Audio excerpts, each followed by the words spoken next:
Sick judge just defied Trump and snuck 1,000 illegal Muslims into the U.S. using a dirty trick.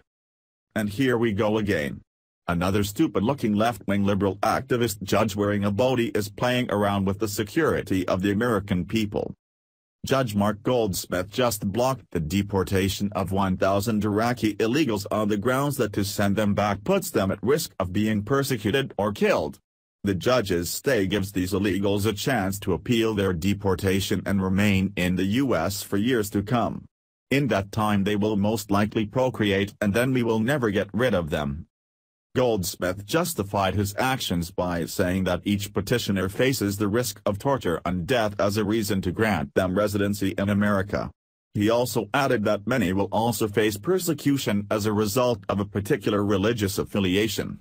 He finished his reasoning by explaining that each and every one of the 1,000 petitioners faced certain lethal harm if forced to return to the Islamic cesspool they came from. To hell with us, the American people, and our own safety and culture. He then continued his skewed logic using the argument that most are Christians and not Muslims. But as we all know all too well, the Quran states it's okay to lie to us infidels in order to forward the assimilation of Islam. So this might very well be another Trojan horse. Wonder how many of them would need a nice barbecue pork sandwich? CBS reports. Rise of Somali gangs plagues Minneapolis. Omdner Ali's family fled the chaos and violence of their West African homeland Somalia in the 1990s, eventually making their way to Minnesota like thousands of their compatriots. While many of the estimated 32,000 Somalis who settled in the state have struggled to adapt, Ali flourished, blazing a path to Minneapolis-Augsburg College on a Sacre scholarship by age 20. He studied political science and aspired to a political career modeled on President Barack Obama's. He was shot and killed last September outside a busy community center where he worked part-time as a youth counselor, and prosecutors said the 16-year-old accused of killing him was part of a gang. Ali was one of 7 Minneapolis-area Somali men killed over a 10-month period, and authorities believe all were killed by fellow Somalis. Police say it's too simple to tie all the killings to Somali gangs, which have lured hundreds of young community members to their ranks in recent years. Those in the insular community willing to speak out, however, disagree. It was all gang activity, totally, 100%, said Shukri Aden, a former Somali community organizer who estimated in a 2007 report for the city that between 400 and 500 young Somalis were active in gangs. The police don't want to say that, but everybody else knows that. Despite anger and despair over the killings in Minnesota's Somali community, the nation's largest, police and prosecutors have struggled to catch and try the killers. Few witnesses have stepped forward because of a fear of reprisal and deep-rooted distrust of authority. More than half of Minnesota's Somalis are living in poverty, according to state statistics, and many complain that authorities are biased against Somalis because of their Islamic faith. Last month, prosecutors dropped the murder charge against the teenage boy in Ali's case after one witness backed out and another apparently fled the state. Gangs like the Somali Hot Boys, the Somali Mafia and Madaba On with Attitude have grown more active in recent years, said Janine Brudel, the Minneapolis Police Department's Somali liaison officer. The recent spate of killings started in December 2007, when 2 Somali men, ages 27 and 25, were found shot to death at a South Minneapolis home.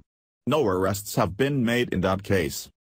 They culminated last September, when a man was fatally shot outside of the Village Market Mall, a cluster of Somali-owned businesses and a popular destination for local Somalis. Investigators believe the shooter was retaliating for the death of his cousin, one of the other slain Somalis. The mall shooting was the only of the 7 slayings for which anyone was convicted, 23-year-old Hassan Mohammed Abdullahi. Hennepin County Attorney Mike Freeman said he hoped the conviction would show local Somalis that the law is on their side, and spark new progress in closing the other cases. "We have a job to do to convince people they can trust us," he said. a gang expert in California said economic and social factors are more likely to blame for the spike in gang activity than any spillover of violence from war-ravaged Somalia. When there's unemployment and poverty and lack of external support, there's gangs, said George Leap, a social welfare professor at the University of California, Los Angeles and former gang advisor to the Los Angeles County Sheriff's Department. Investigators in a separate criminal investigation have said they've also had trouble penetrating Minnesota's Somali community.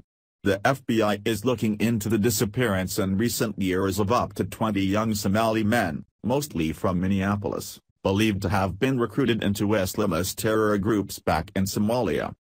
The first sign of progress in that investigation came this week with the indictment on terrorism charges of 2 young Somali men, at least one of whom is accused of traveling to Somalia to fight. Elsewhere in the U.S. and Canada, police and community officials have reported an increase in Somali gang activity. In and around Edmonton, Alberta, 6 young Somali men have been slain in the last 6 months. The leader of a small Somali outreach group there said the deaths are seen as evidence of a growing gang problem, and that they've led to better cooperation between Somalis and police. It seems like the community now is getting to the point where we are trying to give information to the police, and they are sharing information with us, said Mohamed Mardo, who heads the Brotherhood Community Support Service Association. Police in Columbus, Ohio, which has the second largest U.S. population of Somalis, have also seen growing evidence of Somali gangs, said Sergeant Chante Boxhill. Omdner Ali's sister, Pindia Ali, said she hopes her fellow Somalis will stand up against the violence. "I don't think any Somali person wants killing to continue," she said. "We all want this violence to stop. What has always amused me is that all these leftist elitists, who make a very good living, never have to live by the decision they make. They don't have to go to the store and have to deal with these people or walk down the street and run into a gang of Somali refugees, as is the case in many areas in Minneapolis, Minnesota, where people are even terrified to go out after a certain hour because they might be attacked by these religion of peace followers.